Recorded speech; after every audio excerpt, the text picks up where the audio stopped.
चूड़ी फूटी जाए रंगा छूटी जाए तमन्ना रूठी जाए तोहरा राजा जी के दिलावा टूटी जाए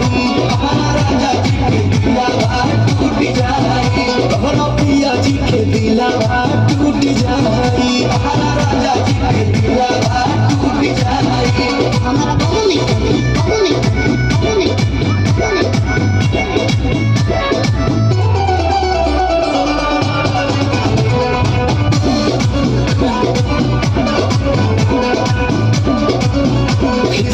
नहीं सियालू कहे गरम आलू तो फेंक देलू आलू कहे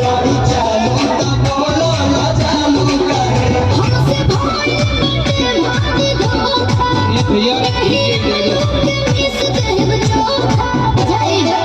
तू नहीं खाए तो का बोला हो कमाए चित टूट जाए दिल टूट खाए दिल टूट खाए तोहरा राजा जी के दिलावा टूट जाए राजा जी के दिलावा टूट जाए तोहरा बाला के दिलावा टूट जाए